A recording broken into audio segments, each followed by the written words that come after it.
a juíza, na hora que ela me chamou, aí você vai, tipo, numa cabinezinha, assim, sabe?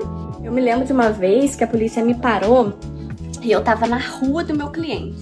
Gente, vocês não têm noção do que aconteceu.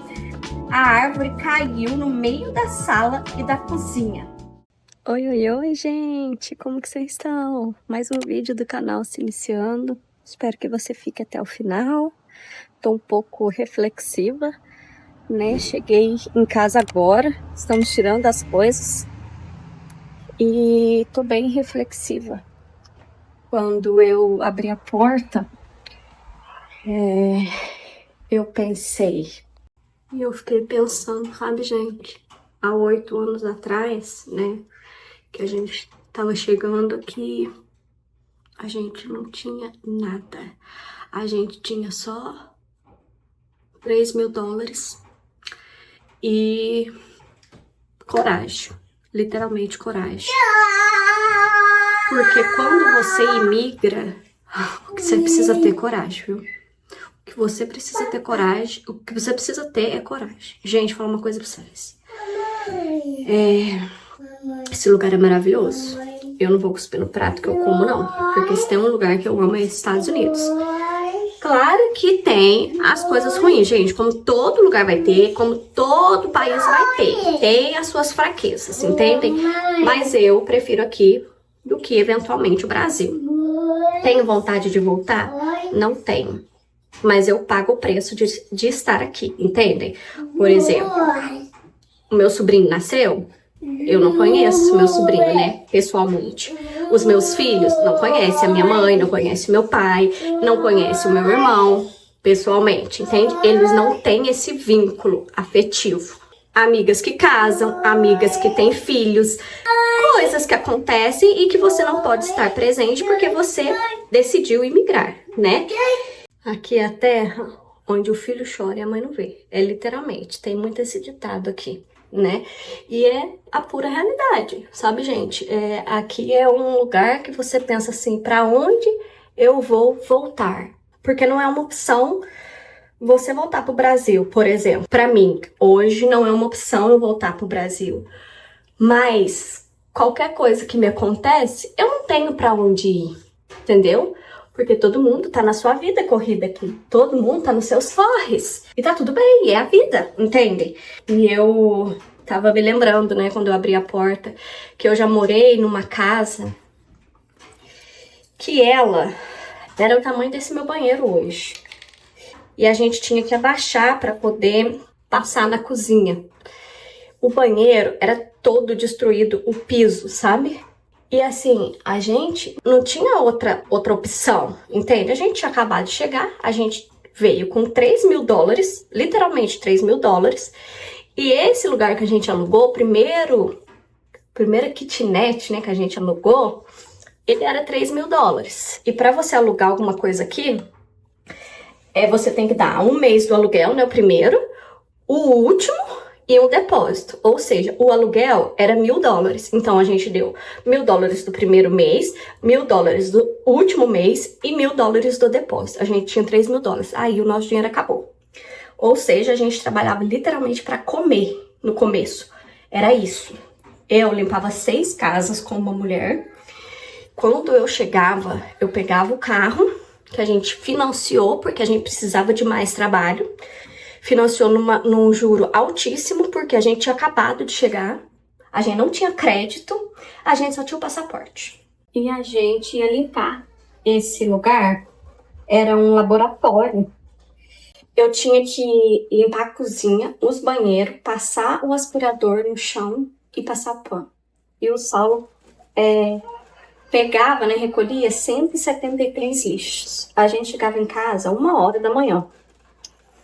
E o Saulo tinha outro trabalho durante o dia. E eu também tinha esse que eu ia limpar a casa com uma mulher, né? Eu era help, que a gente fala aqui. A gente, por exemplo, a gente trabalhava em 3. Que aí entrava nós 3 numa casa, limpava aquela casa, saía e ia limpar a outra. E assim, a pessoa, a dona do schedule, né? Que é a dona do... que é a patroa, no caso, é em cima da gente. Corre, por quê? Porque são 6, 7 casas por dia. Entendeu? Então é uma correria. Você chega, você tá morta, né? E aí, você vai vivendo a vida. Você vai vivendo desse jeito, trabalhando até você, né, se estruturar mais né, começar a guardar um dinheiro, começar a viver um pouco. E aí, a gente tinha 1 ano aqui de América, eu engravidei. Eu fazia 1 ano em novembro, e em novembro eu descobri que eu tava grávida. E a gente ainda não estava bem estruturada, aliás, a gente não estava, né, era só 1 ano ainda. E a gente ainda morava lá nesse lugar, trabalhava desse tanto. Tanto é que eu demorei muito para descobrir que eu estava grávida, porque eu trabalhava demais. E o dia que eu passei mal, eu pensei, deve ser falta de vitamina.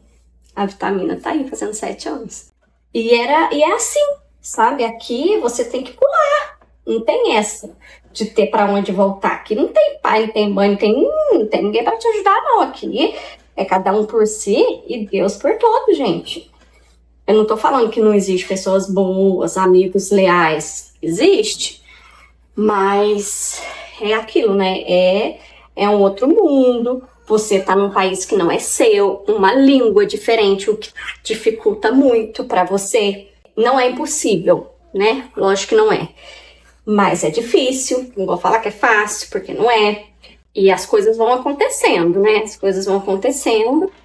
E Deus vai ajudando e você vai indo, né? Mas eu também não posso falar pra você que é fácil, entende? E aí hoje, quando eu entrei, que eu abri a porta, né? Eu lembrei disso tudo, né?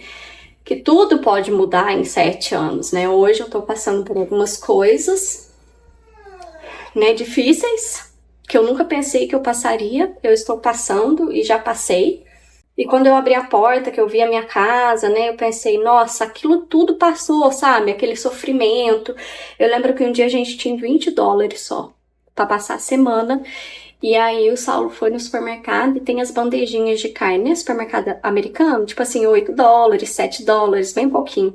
E ele teve que escolher lá as carnes pra gente passar a semana, porque a gente não tinha mais dinheiro. Então, o negócio não é fácil, mas não é impossível, entende? Muitos perrengues, sabe? Eu já fui parada pela polícia, né? Muitas vezes, porque aqui no estado que a gente mora, faz só 2 anos que pode tirar carteira, imigrante. Antes não podia. Então, a gente dirigia sem carteira. E aí, quando você passa pela polícia, eles conseguem ver, né, pelo sistema, se tem uma carteira, né, se tem uma drive registrada naquele carro. E eu, assim, eu já fui parada muitas vezes, 5 vezes, gente, já fui parada 5 vezes. E aí você vai no juiz, né, você vai lá, tem audiência mesmo, e aí você chega lá na frente do juiz. Mas o Senhor, em todas elas, o Senhor me guardou. Gente, eu lembro uma vez que ela era pequenininha, era a minha 5ª corte. E aí, eu nunca tinha jurado, sabe? Eu só chegava lá, é igualzinho nos filmes mesmo, sabe? Que tá aquele monte de gente, a gente fica vendo o julgamento dos outros. É igualzinho aquele. Igualzinho. Teve uma das minhas cortes que eu vi o preso lá de uniformezinho laranja. Teve uma vez que uma menina de 16 anos estava sendo julgada porque ela era babá e bateu na criança e a mãe levou, né? E aí, essa vez, a juíza... na hora que ela me chamou, aí você vai, tipo, numa cabinezinha, assim, sabe? E fica de pé, de frente com ela, assim. E aí ela fez eu jurar lá, né? Eu juro que vou falar a verdade, não sei o quê. E aí ela me perguntou assim, você tá falando aqui que você tá dirigindo sem carteira. Eu falei, uhum. E aí ela falou assim, e por que você tá dirigindo sem carteira? Eu falei, porque eu sou uma imigrante, eu não tenho carteira, né? Porque eu sou uma imigrante, não posso tirar carteira. E eu estava com a Ayla, porque nesse dia, não sei o que aconteceu com o lugar que ela ficava lá na creche, que a menina não pôde ficar com ela, não sei. Só sei que eu tava com a Ayla esse dia, e a Ayla, né, um bebezinho, tinha 2 aninhos, correndo pra lá e pra cá, e aí a juíza pegou e falou pra mim assim, você sabe que você não pode dirigir, né? Eu falei, eu sei. Eu sei que eu não posso, mas eu preciso trabalhar. E eu tava dirigindo. E aí ela falou assim, eu sinto muito pela sua posição, né, de imigrante, de não ter um documento e tal. Aí ela falou, olha, era o dia do meu aniversário, gente, dia 24 de agosto. Aí ela pegou e falou pra mim assim, eu sinto muito pela sua situação. Vamos fazer o seguinte, eu vou limpar o seu recorde, você não vai ter mais nenhum recorde. Mas, por favor, não dirija. Não dirija sem carteira, dá um jeito de dirigir, né, de tirar drive. Tipo assim, eu sabia que não tinha jeito, não tinha como eu dar um jeito de tirar uma drive. E aí ela apagou todos os meus recordes e ainda falou pra mim assim, nossa, sua filha é muito fofa, muito educada. E a Ayla, minha filha, correndo pra lá e pra cá, pra lá e pra cá, pra lá e pra cá. Então, são coisas que a gente passa que ninguém vê, entende? E todas essas vezes que eu fui parada, eu tava indo trabalhar. E assim, tem os perrengues, entende? Tem as coisas boas? Tem, claro que tem. Eu acredito que aqui tem mais coisa boa do que ruim, né? Mas tem muito perrengue, ainda mais pra nós que somos imigrantes, entende? É federal, gente, não é brincadeira. Eu me lembro de uma vez que a polícia me parou e eu tava na rua do meu cliente. E aí ele me parou e falou assim, não, eu vou guinchar o seu carro. Eu falei, ai meu Deus, o que eu vou fazer agora, né? E ele falou, eu vou tuar seu carro porque eu não posso deixar você ir, você não tem carteira, tal. Eu vou tuar o seu carro. Você precisa pedir pra alguém vir te buscar, né? E aí, eu peguei e liguei pro Saulo e falei, olha, ele tuou o carro e agora o que eu faço? Aí ele falou, o que você vai indo fazer? Eu falei, eu tô indo trabalhar. Gente, é porque eu não tenho uma foto, senão eu ia colocar a foto aqui pra vocês. Eu vou ver se eu acho, mas não garanto. Gente, ele falou assim... Aí ele ficou lá me esperando, porque ele não podia me deixar lá, porque era tipo uma estrada, assim, né? Uma estrada mesmo. Aí ele não podia me deixar lá, porque não era seguro pra mim. Se acontecesse alguma coisa comigo, ele ia ser responsável, né? E aí eu pedi um Uber pelo meu telefone e nada do Uber chegar. Aí ele falou assim, passou uns 20 minutos, ele falou, eu não posso te deixar aqui. Aí eu falei, o Uber ainda vai demorar, tá falando aqui no meu aplicativo que mais 20 minutos. Aí ele falou, eu também não posso ficar aqui, também não posso te deixar. Entra no meu carro que eu vou te levar. Aí eu falei assim, então vamos, o meu próximo cliente é na rua de cima. Gente, ele carregou meu Vecchio. Não, eu preciso achar essa foto pra mostrar pra vocês. Ele carregou meu Vecchio, pôs dentro do carro da polícia. Eu entrei dentro do carro da polícia, cheguei na casa do meu cliente de polícia. Trabalhei, limpei a casa, que eu tinha que limpar. Nessa época eu já tinha minhas próprias casas, né? Eu já trabalhava só pra mim mesma. Cheguei lá, limpei a casa e liguei pro Saulo. Falei, agora você vem me buscar, que eu já terminei minhas casas. E aí Saulo foi me buscar e o carro lá na delegacia, né? O carro tinha ficado lá. Nós, na maior cara de pau do mundo, fomos lá pegar o carro, porque como é que nós ia fazer, né? Nós lá pro carro. Fomos lá na maior cara de pau do mundo, Saulo também sem drive, e pegou o carro. É cada história que eu tenho pra contar pra vocês, que se eu contar tudo, vocês não acreditam não, vocês choram. Gente, é um compilado de grandes perrengues que, olha, vou te falar. Teve uma vez, eu também já trabalhava pra mim, né? Eu tinha meus clientes. E aí, tô bem plena limpando a casa do meu cliente. Era uma velhinha com um velhinho, assim, sabe? E aí, a mulher tinha descoberto câncer há pouquinho tempo. Tipo assim, ela descobriu o câncer e o câncer espalhou, né? 3 meses ela morreu. E aí, eu continuei limpando a casa dele, né? Só ele lá. Teve um dia, gente, que começou a ventar. Uma árvore caiu na casa. Gente, esse dia foi terrível. Mas deu um estrondo, Gente, vocês não têm noção do que aconteceu. A árvore caiu no meio da sala e da cozinha. E um pedaço da árvore ficou assim, ó, no teto da cozinha. Gente, mas eu levei um susto tão grande,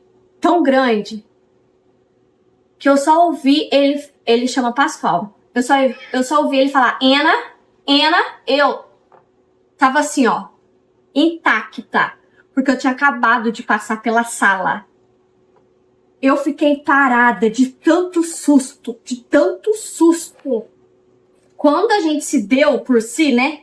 que a gente viu aquilo caído, aquela bagunça, mas tinha destruído tudo. Gente, assim, coisa de... Nossa, muito rápido, sabe? Polícia, bombeiro, um monte de coisa. E aí, eu fiquei lá intacta. Eu não tinha força pra nada.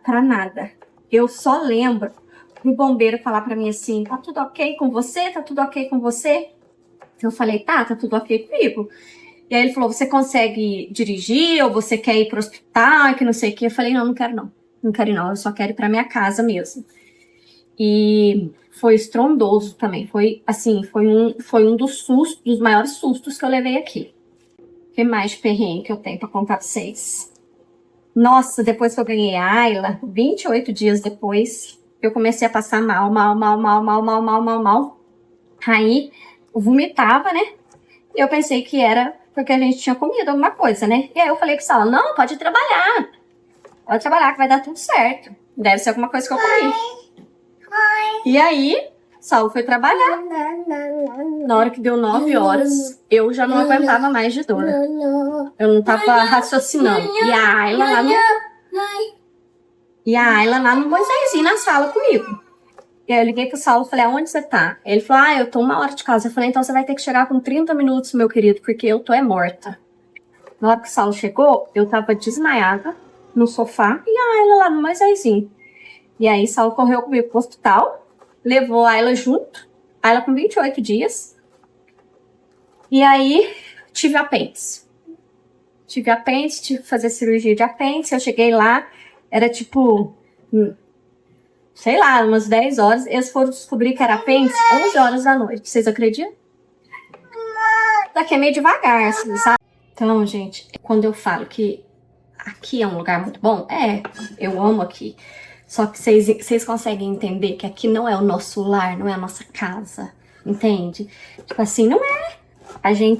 Eu acho que nunca vai ser, sabe? Eu acho que as nossas raízes são no Brasil, né? A gente tem um jeitinho brasileiro, né? Assim como teve os perrengues, gente, teve muita coisa boa. Tô lavando louça agora. Teve muita coisa boa, né? Meus filhos são a melhor coisa que me aconteceu na minha vida. Né? Eu já viajei bastante, conheci a Disney, que era um sonho meu. Né? Já pude levar ela para conhecer. Já conheci o Havaí, que também era um sonho. Já fiz muitas coisas legais, né? Aqui, já realizei o sonho de colocar prótese mamária, né? Pulei de paraglider. Já fiz muita coisa legal, entende? Mas o que eu quero dizer pra vocês é que assim, que aqui nunca vai ser a nossa casa, entendem? Não sei se vocês conseguem me entender. Por exemplo, eu tenho a minha casa, essa casa. Mas esse país, ele nunca vai ser a minha casa. Mesmo se um dia eu tiver um documento, eu for legalizada, entende? A minha casa é lá no Brasil, né? A minha história começou no Brasil, né? A minha família de origem tá no Brasil. Então, às vezes a gente se sente perdida, né? E como agora, eu tô mais uma vez enfrentando essa doença, né? E não é fácil. Não é nem um pouco fácil. Aqui é muito mais difícil, né? Não falei sobre isso com ninguém. E é uma batalha que eu vou travar sozinha, né? Eu tenho que me recuperar, eu tenho que ficar bem, né? Eu tenho minha psicóloga, eu tenho meu psiquiatra que me dá um total suporte, né? Que eu tenho o número de contato deles, né? E tenho liberdade para mandar uma mensagem quando eu estiver tendo minhas crises. Mas é maravilhoso imigrar? Mas também é muito difícil. Uma sensação de não estar na sua casa, entende? É uma sensação de eu tô feliz, mas falta um pedacinho de mim, porque eu tenho muita coisa minha tá no Brasil. Tem muitas raízes minhas, né, que estão no Brasil. Eu acho que a América também deixa a gente um pouco mais vulnerável, assim, sabe? Emocionalmente, né? Eu também tenho a questão que eu sempre trabalhei. E aí eu parei de trabalhar, né, faz 3 anos. E eu não me sinto totalmente feliz, entende? Eu parece que eu perdi um pouco da minha identidade também, né? Depois que eu fui mãe. Eu acho que isso é até um pouco normal com todas as mulheres, né? Mas tem sido difícil pra mim, sabe? Essa questão do não trabalhar. Eu tenho me sentido mal, né? Mas eu também já passei muitas coisas com a Ayla quando ela era pequena, né? Que ela precisou ir pra daycare, essas coisas. Então eu já passei muita coisa com ela. Então eu fico pesando muito isso, né? Pelo Zaya e por ela também, né? Embora ela vá pra escola e tal. Mas isso pesa muito pra mim. Mas eu não tô me sentindo legal, né? Algumas coisas também aconteceram. Eu acho que uma mulher, quando ela não trabalha, ela é muito vulnerável a muitas coisas, né? Então, né, se eu tivesse o meu trabalho, eu tinha tomado algumas decisões importantes na minha vida, né? Que eu não tomei por conta de não ter um trabalho. E isso é triste. Então, isso tem me afligido bastante. Mas eu acho que aqui também é um lugar muito bom, sabe? Porque a mulher, quando ela trabalha aqui, ela consegue muitas coisas também, né? Então, eu tenho sentido falta, sabe? Parece que ultimamente eu só sou uma versão de mãe, né? E eu tenho me sentido mal com isso. Eu só consigo me ver a mulher mãe. Eu não consigo mais me ver uma mulher, só uma mulher, sabe? Então eu acho que se eu começar a trabalhar, isso vai ser melhor pra mim, vai ser bom, né, pra tudo. Eu nem sei, assim, o que pensar direito, né? Eu tenho algumas decisões que eu preciso tomar, decisões sérias da minha vida, e que eu tô postergando porque por muitos fatores, né? Tem algumas decisões que a gente precisa pensar muito. E eu acho que aqui é mais difícil a gente tomar esse tipo de decisão que eu preciso tomar, sabe? Se fosse no Brasil, eu acho que eu já teria tomado também, entendeu? Mas, gente,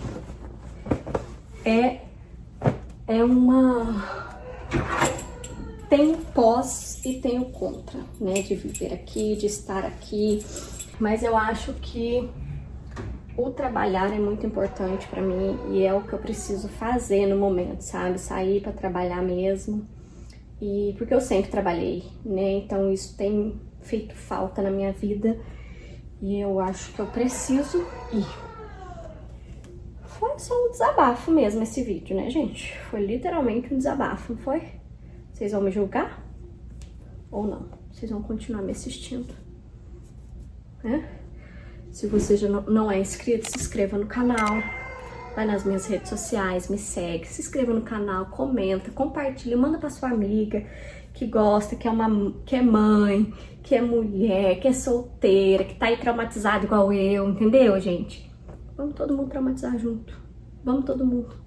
Vem ver o desfecho dessa história. Eu tenho tanta história pra contar pra vocês, gente. Mas eu preciso que vocês me sigam, que vocês se inscrevam no canal. Pelo amor de Deus, gente, se inscreva. Se inscreva no canal, gente.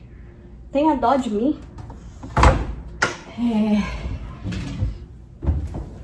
Aqui, ó, as coisas boas da América, ó. Lavou, você já põe na máquina de secar, entende? Isso aqui no Brasil é uma coisa mais difícil de ter, né, gente? Não posso negar que é uma das coisas boas que existe aqui. Não posso negar.